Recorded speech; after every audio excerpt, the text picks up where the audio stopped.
A different kind of school. The narrator of the story had heard a lot of good things about Miss Beam's school, and finally he got a chance to visit it. As the narrator entered the school, he saw a girl whose eyes were covered with a bandage. She was being led carefully between the flower beds by a little boy. Suddenly, they both stopped. The girl was asking about the visitor to the little boy. The boy was also describing things to her. Then they both passed on. The narrator then came to Miss Beam. Miss Beam was middle aged and dominating, but she was also very kind and helpful. Her hair was turning grey and she was little fat. Her overall look was comforting to homesick children.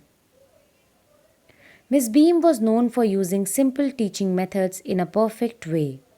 The narrator then asked her about her teaching methods as he had heard a lot about it. She explained to the narrator her teaching methods. The kids were taught spellings, simple arithmetic, and writing in the school. The rest of the learning was done by reading to them and conducting interesting talks, during which they were supposed to sit silently without moving. Except this, there were actually no other lessons. She told him that the main aim of this school was to help children to become more kind and thoughtful. She said that she was using new methods of teaching to make the children responsible citizens. Miss Beam then asked the narrator to look outside the window. The narrator went to the window and saw a large garden and a playground. Miss Beam asked him what he was able to see. The narrator explained what all he was able to see. He was pained as he saw many happy children, but they were not all so healthy and active looking. Two girls had trouble with their eyes, while one was watching the others play as she was on crutches. The author thought her to be crippled. However, Miss Beam told him that the girl with the crutches is not lame. It's her lame day. Similarly, the others do not have trouble in their eyes. It's their blind day. The narrator was surprised when Miss Beam told him that it was an important part of their teaching system. In order to help her children appreciate and understand the less fortunate, the school makes them share in misfortune. So, each term, every child had one lame day, one blind day, one deaf day, one injured day, and one dumb day. So, they can realize the true essence of the misfortune. On the blind day, their eyes were bandaged overnight, and other children helped the blind throughout the day. This game became a great learning for both the blind and their helpers. Miss Beam told the narrator that everyone is kind towards others, and before the day is over, even the most thoughtless child realizes what misfortune is. She told the narrator that the blind day was the worst out of all, but some of the children found the dumb day to be the most difficult because they have to use their willpower to stay quiet. Thereafter, Miss Beam took the narrator to one of the bandaged girls. The girl shared her feelings and learning with him.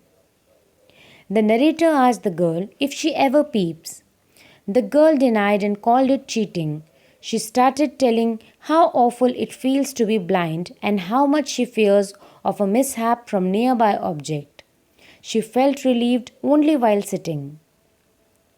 The girl also appreciated the help she got from others, but she believed to be a better helper when it would be her chance to do so. She felt that those who have been blind already can be the best helpers. The narrator then led the girl for a short walk. During the walk, the girl asked him to tell about the things they find on their way. The blindfolded girl told the narrator that she'll be glad when her blind day will be over. She compared blind day with other days and told him that being blind was most frightening. She always had to worry about getting hurt. On being asked, the narrator told her that they were in the playground and were walking towards the house. Miss Beam was walking up and down the garden with a tall girl. The little girl asked the narrator what dress that tall girl was wearing. He explained to her the details of the dress. She further inquired the color of her hair. She then guessed her to be Millie, the head girl.